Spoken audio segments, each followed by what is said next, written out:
जय हिंद दोस्तों। YouTube के एजुकेशनल प्लेटफॉर्म E2G के जंक्शन में आपका स्वागत है। दोस्तों, विज्ञान की श्रृंखला हम लोग आगे बढ़ा रहे हैं। तो वनस्पति विज्ञान ख़त्म हो चुकी है। अगर आपने इसका वीडियो नहीं देखे हैं तो अवश्य जा कर के देख लें। और आगे आज एक महत्वपूर्ण टॉपिक पढ़ने वाले हैं, तो मेरे साथ बने रहें। दोस्तों, आज का जो टॉपिक है वो पर्यावरण और पारिस्थितिकी है। और ये जो पारिस्थितिकी का जो टॉपिक है, ये टॉपिक बहुत ही महत्वपूर्ण है। परीक्षा में इससे लगातार प्रश्न पूछे जा रहे हैं, क्योंकि आज के आधुनिकता के दौर में हर एक देश विकसित होने एवं प्राकृतिक संसाधनों का अतिदोहन करने के परिणाम स्वरूप प्राकृतिक ताना बाना बिगाड़ने में लगा है, जिसके कारण अति गर्मी, अति ठंड, बादल फटना, तेजी से ग्लेशियर का पिघलना, भूमंडलीय तापमान में वृद्धि आदि समस्याएं दिन ब दिन बढ़ती जा रही है। इसलिए ये पर्यावरण और पारिस्थितिकी पढ़ना व्यवहारिक हो जाता है। और जो प्रश्न पत्र तैयार करते हैं, क्वेश्चन सेटर जो होते हैं, वो भी इन सारे व्यवहारिक प्रश्नों पर नज़र रखते हैं और बराबर प्रश्न पूछते हैं। इसलिए मेरे साथ बने रहें। अगर मेरे चैनल को लाइक और सब्सक्राइब नहीं किए हैं तो प्लीज़ सब्सक्राइब कर लें। अपने दोस्तों के साथ शेयर ज़रूर करें। और टॉपिक शुरू करने से पहले एक शेर के साथ शुरू करेंगे ताकि मज़ा आ जाए। सफ़र की हद है वहाँ कि कुछ निशान रहे, सफ़र की हद है वहाँ कि कुछ निशान रहे, चले चलो कि जहाँ तक ये आसमान रहे। सफ़र की हद है वहाँ की कुछ निशान रहे, चले चलो जहाँ तक ये आसमान रहे। ये क्या, उठाए कदम आगे मंजिल, अरे मज़ा तो तब है जब पैरों में थकान रहे। सफ़र की हद है वहाँ की कुछ निशान रहे, चले चलो कि जहाँ तक ये आसमान रहे। ये क्या, उठाए कदम आगे मंजिल, अरे मज़ा तो तब है जब पैरों में थकान रहे। तो इसी के साथ आज का टॉपिक शुरू करते हैं। पारिस्थितिकी जीव विज्ञान की उस शाखा को जिसके अंतर्गत जीवधारियों और उनके वातावरण के पारस्परिक संबंधों का अध्ययन करते हैं, उसे पारिस्थितिकी कहते हैं। यानी पारिस्थितिकी उसे कहते हैं जो जीवधारियों, यानी इस धरती पे जितने भी जीव जंतु निवास कर रहे हैं, पेड़ पौधे हैं, और उनके वातावरण के पारस्परिक संबंधों का अध्ययन है। यानी ये जो एनवायरनमेंट है और इस एनवायरनमेंट में जितने भी जीव रह रहे हैं, उनके बीच कहीं ना कहीं कुछ संबंध है, कुछ ना कुछ एक दूसरे पर निर्भर है। इसलिए इसे ही इसका अध्ययन ही पारिस्थितिकी कहलाता है। एक निश्चित भौगोलिक क्षेत्र या वास स्थान में निवास करने वाली विभिन्न समष्टियों, समष्टियों को जैविक समुदाय कहते हैं। रचना एवं कार्य की दृष्टि से विभिन्न जीवों और वातावरण की मिली जुली इकाई को पारिस्थितिकी तंत्र यानी इकोसिस्टम कहते हैं। सर्वाधिक अस्थायी प्राकृतिक तंत्र क्या है? महासागर है। तो एक बार इसको फिर से पढ़ेंगे इतना। यानी पारिस्थितिकी किसे कहते हैं? तो पारिस्थितिकी विज्ञान की वह शाखा है जिसके अंतर्गत जीवधारियों और उसके वातावरण, उसके चारों तरफ के वातावरण के पारिस्थितिकी संबंधों का अध्ययन है, जिसे पारिस्थितिकी कहते हैं। एक निश्चित भौगोलिक क्षेत्र या वास स्थान में निवास करने वाली विभिन्न समष्टियों यानी पॉपुलेशंस, जो जनसंख्या है, को जैविक समुदाय कहते हैं। रचना एवं कार्य की दृष्टि से विभिन्न जीवों और वातावरण की मिली जुली इकाई को पारिस्थितिकी तंत्र कहते हैं, इकोसिस्टम कहते हैं। और सर्वाधिक अस्थायी पारिस्थितिकी तंत्र क्या है? महासागर है। सबसे अस्थायी पारिस्थितिकी तंत्र महासागर है।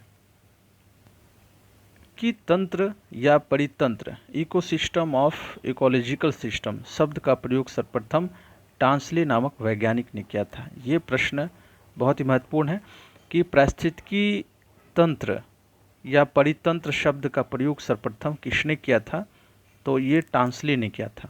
पारिस्थितिकी तंत्र या परितंत्र शब्द का सर्वप्रथम प्रयोग टांसले ने किया था। पारिस्थितिकी तंत्र में तत्वों के चक्रण को जैव भू रासायनिक चक्रण कहते हैं। यानी पारिस्थितिकी तंत्र में जो तत्व है उसके तत्वों के चक्रण को जैव भू रासायनिक चक्रण कहते हैं। संरचनात्मक दृष्टि से प्रत्येक पारिस्थितिकी तंत्र दो घटकों का बना होता है। पहला है जैविक घटक, दूसरा है अजैविक घटक। संरचनात्मक दृष्टि जो पारिस्थितिकी तंत्र है, ये पारिस्थितिकी तंत्र दो घटकों से बना होता है, एक जैविक तंत्र, एक अजैविक तंत्र। जैविक तंत्र के बारे में, जैविक घटक के बारे में पढ़ेंगे। जैविक घटक, इसे तीन भागों में विभक्त किया गया है। जैविक घटक को तीन भागों में विभक्त किया गया है: उत्पादक, उपभोक्ता और अपघटक। जैविक घटक को तीन भागों में बांटा गया है: उत्पादक, उपभोक्ता और अपघटक। यानी जैविक घटक सरल शब्दों में उसे कहते हैं जिसका जीवाणुओं के द्वारा अपघटन किया जा सकता है। दूसरा है और ये जैविक घटक तीन प्रकार के होते हैं: उत्पादक जैसे कि पेड़ पौधे, फसल, ये उत्पादक हैं। उपभोक्ता, इनको खाने वाला, जो फल फूल फसल है उनको खाने वाला, फसल का जो उत्पादन उसको खाने वाला उपभोक्ता कहते हैं।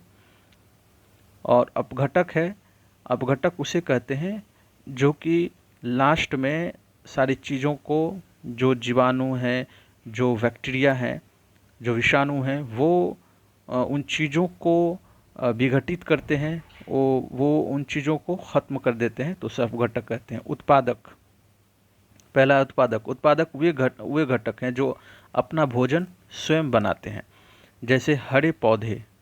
उत्पादक वे होंगे जो अपना भोजन स्वयं बनाएंगे, वो उत्पादक कहलाएंगे। उपभोक्ता वे घटक जो उत्पादक द्वारा बनाए गए भोज्य पदार्थों का उपभोग करते हैं, उपभोक्ता कहलाते हैं। उपभोक्ता, उत्पादक सभी हरे पौधे जितने भी उत्पादन करते हैं, चाहे फसल, चाहे अनाज का उत्पादन करने वाले फसल हो या फल के उत्पादन करने वाले पेड़ पौधे हों, वो सारे उत्पादक कहलाएंगे जो स्वयं अपना भोजन बनाते हैं। उपभोक्ता वे घटक जो उत्पादक द्वारा बनाए गए भोज्य पदार्थों का उपभोग करते हैं, जैसे मनुष्य, जैसे जो जानवर हैं, जो जैसे गाय हो गई या फिर बकरियां हो गई, ये सारे उत्पादक जो घास उत्पादित करते हैं या और भी चीज़ें उत्पादित करते हैं तो उसको खाते हैं। मनुष्य भी फसल से जो उत्पन्न होते हैं अनाज उसको खाते हैं, तो ये उपभोक्ता की श्रेणी में आएंगे। उपभोक्ता भी तीन प्रकार के होते हैं: प्राथमिक उपभोक्ता, द्वितीयक उपभोक्ता और तृतीयक उपभोक्ता। तब तीनों के बारे में पढ़ेंगे। तो प्राथमिक उपभोक्ता कौन होते हैं? इसमें वे जीव आते हैं जो हरे पौधों या उनके किसी भाग को खाते हैं, जैसे गाय, भैंस, बकरी, ये प्राथमिक उपभोक्ता होंगे। मतलब कि जो उपभोक्ता हरे पौधों या उनके किसी भाग को खाते हैं, सिर्फ उसी चीज़ को खाते हैं, मांस आदि नहीं खाते हैं, सिर्फ हरे पौधों से जो उत्पादित है, जो चीज़ें उत्पादित हरे पौधे करते हैं, जैसे घास हो गई, फल हो गई और सारी चीज़ें हैं जो शाकाहारी हैं, पूर्ण रूप से शाकाहारी हैं, वो जो है कि प्राथमिक उपभोक्ता है। दूसरा है द्वितीयक उपभोक्ता, सेकेंडरी कंज्यूमर्स। इसके अंतर्गत वे जीव आते हैं जो प्राथमिक उपभोक्ता को अपने भोज के रूप में प्रयुक्त करते हैं, जैसे लोमड़ी, भेड़िया, मोर।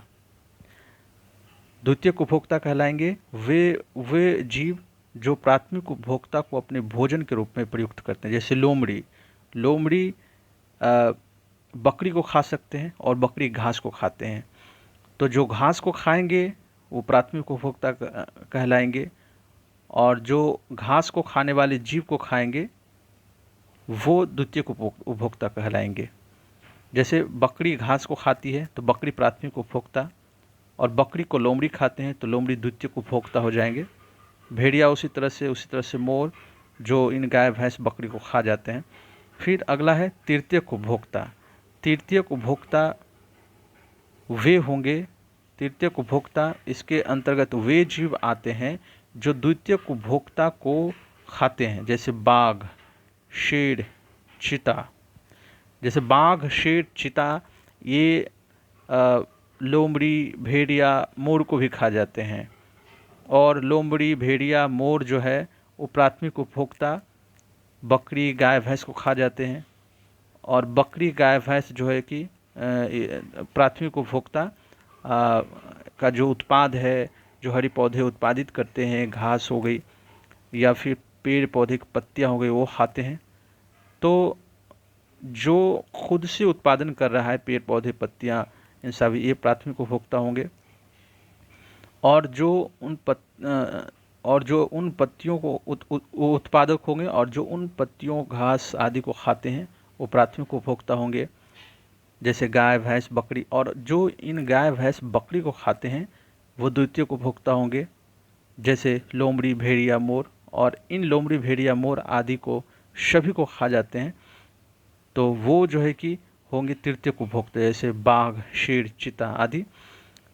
खाद्य श्रृंखला में मानव जो है प्राथमिक एवं द्वितीयक उपभोक्ता है। खाद्य श्रृंखला में मानव कौन से उपभोक्ता में आते हैं? तो ये प्राथमिक उपभोक्ता भी हैं, तृतीयक उपभोक्ता भी हैं, क्योंकि कुछ मनुष्य पूर्णतः शाकाहारी होते हैं और कुछ मनुष्य वो भेड़, बकरी आदि को खाते हैं, इसलिए ये द्वितीयक उपभोक्ता कहे जाएंगे। प्रथम और द्वितीय उपभोक्ता दोनों कहे जाएंगे। अपघटक, इस वर्ग में मुख्यतः कवक एवं जीवाणु आते हैं। ये मृत उत्पादक एवं उपभोक्ताओं का अपघटन कर उन्हें भौतिक तत्वों में परिवर्तन कर देते हैं। मतलब कि अपघटक के अंतर्गत वे सारे कवक और जीवाणु आते हैं जब ये मृत हो जाते हैं, प्राथमिक, द्वितीयक एवं तृतीयक उपभोक्ता के प्राणी, तो उसको अपघटन करते हैं, मतलब छोटे छोटे टुकड़ों में विभाजित करके फिर मिट्टी बना देते हैं, तो ये अपघटक कहलाएंगे। इन्हें भौतिक तत्वों में परिवर्तन कर देते हैं। अजैविक घटक, पहला था जैविक घटक, दूसरा अजैविक घटक। अजैविक घटक हैं कार्बनिक पदार्थ और कार्बनिक पदार्थ, जलवायवीय कारक जैसे जल, प्रकाश, ताप, वायु, आर्द्रता, मृदा, खनिज तत्व आदि। इन सभी का अपघटन नहीं होगा जीवाणुओं के द्वारा, इसलिए ये अजैविक घटक हैं। एक मनुष्य के जीवन को पूर्ण रूप से धारणीय करने के लिए आवश्यक न्यूनतम भूमि को पारिस्थितिकी पदछाप कहते हैं। सर्वाधिक जैव विविधता उष्णकटिबंधीय वर्षावन, सर्वाधिक जैव विविधता उष्णकटिबंधीय वर्षावन में पाई जाती है। क्यों पाई जाती है? क्योंकि वहाँ सालों भर वर्षा होती है, और जहाँ पे वर्षा होगी वहाँ पे जो वन है, वहाँ पे जो घास स्थल है वो हमेशा हरा भरा रहेंगे, जिसके कारण वहाँ जैव विविधता ज़्यादा होगी। पारिस्थितिकी विज्ञान केंद्र कहाँ है? बेंगलुरु में है। पारिस्थितिकी विज्ञान केंद्र बेंगलुरु में है। ये भी प्रश्न पूछे जा सकते हैं कि पारिस्थितिकी विज्ञान केंद्र कहाँ है? बेंगलुरु में है। तो इसको फिर से रिवीजन करेंगे। अपघटक इस वर्ग में मुख्यतः कवक और जीवाणु आएंगे। जो ये सारे मृत उत्पादक एवं उपभोक्ता जो प्राथमिक, द्वितीयक, तृतीयक पर हैं, जब ये मर जाएंगे तो इसका निपटान करेगा अपघटक, यानी जीवाणु, कवक, ये सारे ये सारे कीड़े लग करके ये मिट्टी में तब्दील कर देंगे और ये इसका भौतिक तत्व में परिवर्तित कर देंगे। दूसरा है कि अजैविक घटक। अजैविक घटक, चूँकि हम लोग पढ़े थे पारिस्थितिक तंत्र में दो घटक हैं, जैविक घटक और अजैविक घटक। तो जैविक घटक हम लोग पढ़ लिए हैं, और फिर अजैविक घटक में जैसे कार्बनिक पदार्थ हो गया अकार्बनिक पदार्थ हो गया, जलवायवीय कारक हो गया जैसे जल, प्रकाश, ताप, वायु, आर्द्रता, मृदा एवं खनिज तत्व, ये सभी को अपघटन नहीं किया जा सकता है जीवाणुओं के द्वारा, इसलिए अजैविक घटक है। एक मनुष्य के जीवन को पूर्ण रूप से धारणीय करने के लिए आवश्यक न्यूनतम भूमि को पारिस्थितिकी पदछाप कहते हैं। सर्वाधिक जैव विविधता उष्णकटिबंधीय वर्षा वन में पाई जाती है, क्योंकि वहाँ पे सालों भर वर्षा होती है और वर्षा होने के कारण वहाँ के घास, जितने भी वनस्पति है वो ज़्यादा हरा भरा रहेंगे, इसलिए वहाँ पे ज़्यादा जैव विविधता रहेगी। पारिस्थितिकी विज्ञान केंद्र कहाँ स्थित है? बेंगलुरु में है। पारिस्थितिकी का जो चैप्टर है वो ख़त्म होता है, तो हमें इजाज़त दीजिए। जय हिंद।